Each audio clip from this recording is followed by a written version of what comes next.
Our ongoing question in this course, the question that basically transcends this course, is what does it mean to be a faithful leader? What does it look like when a follower of Jesus Christ is in a leadership position, whether in a work environment or in public service or in the household or in a community or in a relationship or anywhere else?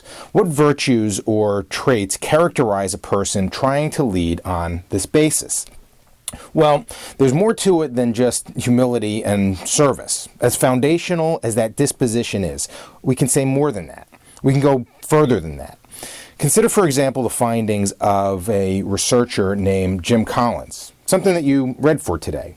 Probably the most cited business researcher so far in the 21st century. Collins set out to discover the difference between good companies and great ones.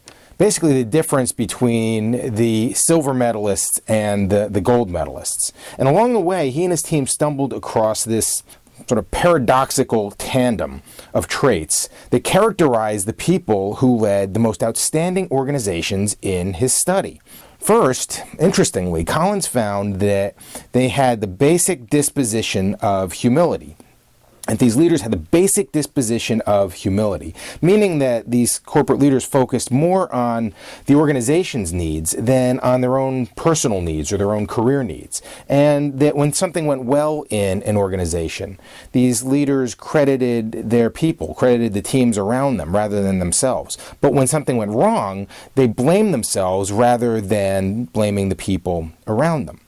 Right? They weren't these larger-than-life narcissistic figures who looked down on others and kind of felt entitled, but instead they were servant leaders who never stopped trying to earn the right to continue doing their job. I mean, that's real humility. And Colin and his team, they didn't expect to find this, but that's what they found. And these people, it's not some sort of self-effacing belief that they had fewer gifts and skills than they really did. It wasn't that definition of humility. But real humility, it's sort of a self-forgetting belief that I'm a steward, not an owner of this place. And it's my job to supercharge everyone around me here. Collins' team found that the leaders in the greatest organizations in their study, the organizations achieving the highest sustained financial results, and that was their measure of success in this good to great study, were leaders with a humble disposition toward their jobs and toward others. Right, and that actually comports with some other emerging research on humility as a pathway to organizational health, as you see on this slide. We don't have time for that right now, but perhaps we can get to it later. But just recognize Collins is part of a growing chorus of voices saying the same sorts of things about humility. Right, but they found something else, too, in this study, something else about these leaders. Remember from your reading? What was that? That's right. Humility was just half the story. The other half was what Collins and his team called professional will. Professional will. Basically, it means zeal or passion or commitment to get the job done at all costs. Nothing and no one is going to stand in the way of this sort of leader. And I think we've all met some of these people along the way, whether they be coaches of sports teams or maybe certain managers in the workplace. Or we've heard of some military leaders like this. Some parents are like this as well, and some teachers completely committed to the growth of the child. And some politicians and a lot of activists, for sure, are like this. And we'll soon see the story of one named William Wilberforce. We'll see some others in this class, too. The story of Nelson Mandela, and the story of Gandhi, and the story of Corrie ten Boom, all fighting for really a great personal sacrifice for their cause. Now, in Collins' words, Jim Collins' words, these people have an unwavering resolve. Not just humility, but an unwavering resolve. And that really captures it.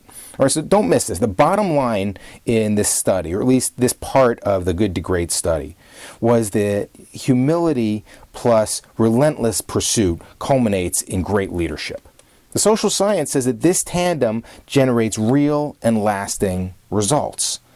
Right? Okay, now, time out here, though. All right, just hang on. Recognize that our topic in this class isn't just leadership that gets results.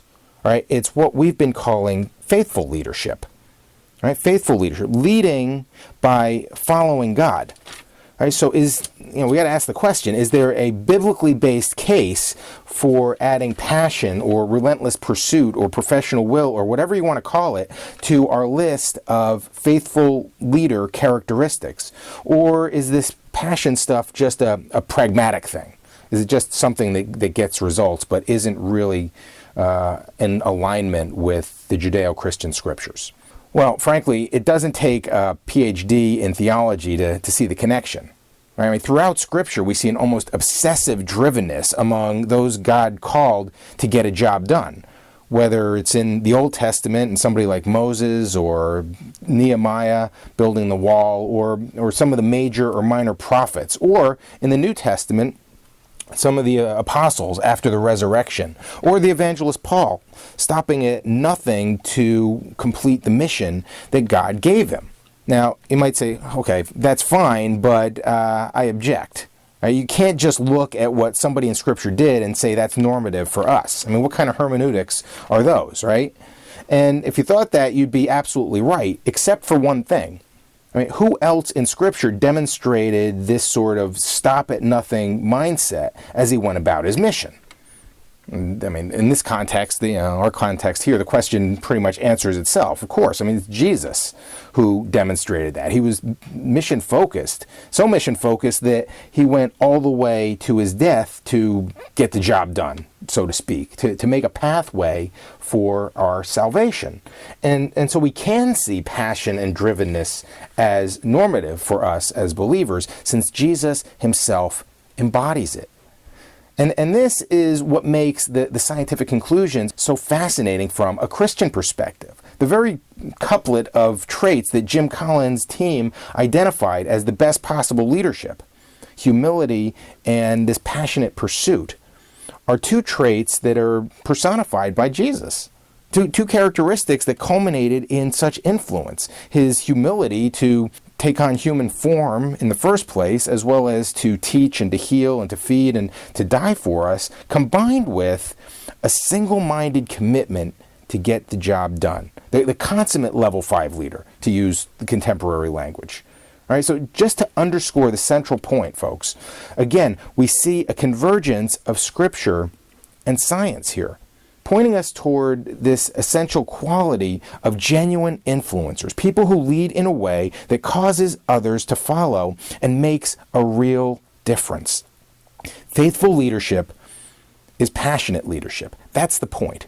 Right? Faithful leadership, among other things, is passionate leadership, relentless pursuit. Stop at nothing until the mission is accomplished.